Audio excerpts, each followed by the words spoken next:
Hello. Today I'm going to be talking about planning a teaching and learning user experience that prioritizes growth mindsets. My name is Chris Willey, and I'm an Adobe education leader. I teach at the college level in a creative classroom. And I want to take a moment today and talk about something I'm really passionate about, which is bringing systems thinking into teaching and learning environments. So for today's 5-minute Idea Aggregator talk, I want to start this conversation, and I want to invite you to tell me what you think. Give me ideas as well. Let's start a conversation. So first things first, I'm in a Miro board, which we'll talk about online collaborative whiteboards and use in another talk. I think they really revolutionized how I taught. But this is the general structure of our talk today. I want to just take you through some of the underpinnings, take you through an actual calendar change, and then finally show you some of the evidence from the students. So first things first, we have this quote from Thomas Kuhn here, this idea that we can't really perceive something until we have the right metaphor. And I just love the idea of gardening and confusing what I do in the garden with what I do in the classroom. I've really been fed by that idea, and I wanted to share it with you all too.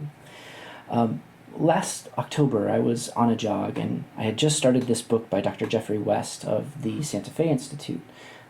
He is one of the progenitors of complexity theory. And in that book, early on, he talks about this idea of energy. And I'm not talking the hippy-dippy energy. I'm talking like molecular mitochondrial energy that every system has to use. But it's a metaphor, right? This idea that the students in our classroom are systems that use energy. And they use energy very specifically. And it's our job as the facilitators of teaching and learning to give them the ability to use that energy as sustainably as possible. So getting into the quote, he said, energy is primary. It underlies everything that we do and everything that happens around us. I'm cherry picking a little bit here. Later on, it says, continually having to supply more energy for growth, innovation, maintenance, and repair. And it's those words that caught me. I remember where I was on a jog, and I was all sweaty, and I had to stop and breathlessly type those words down. And I decided, it was October at the time, but I decided to really take a risk and put that metaphor into my calendar. And I wanted to basically use this process that all systems show that they use energy in the classroom. I did add something though, this idea of establishing. And so I go through a process of establishing. I go through a process of growth, and then we go through a process of maintaining and repairing our relationship with what we just encountered. And so you can see that here in the 3 different columns. These are the days as they go across row by row.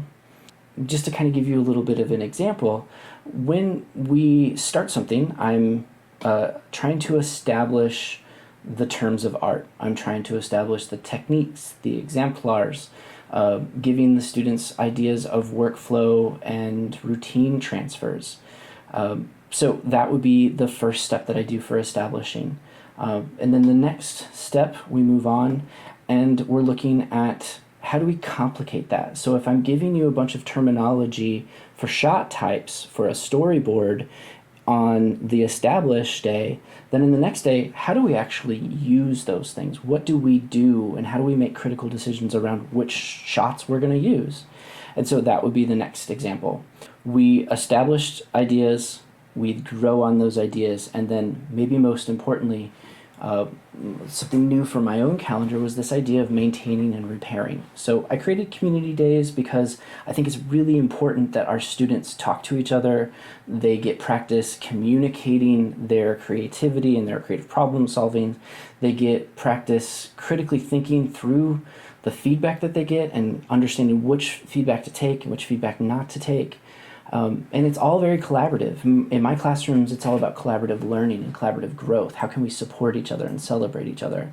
Then after that, students have the ability to come back and look at their projects together. So that was this new thing that happened to me, and it changed my entire calendar. But I got to tell you, it seems to have worked. Students have given some feedback, and so anecdotally You all, it's fed me in a brand new way. It's energized me. Again, I am uncertain about all of this stuff. I'm not trying to sell anything, but I am excited to share this idea with you, to change up your calendar, to bring in days that establish information, that help the students grow and complicate within that information, and then give the students time to maintain their relationship, to deliberately practice whatever technique that you or routine that you've given them, and or if they miss something, give them time to repair their relationship to that technique, routine, keyword, you name it. So that's what I had to share with you today in our first of our 5-minute idea aggregators. Let me know what you think. I'm really curious to hear some feedback. Until next time, thank you so much.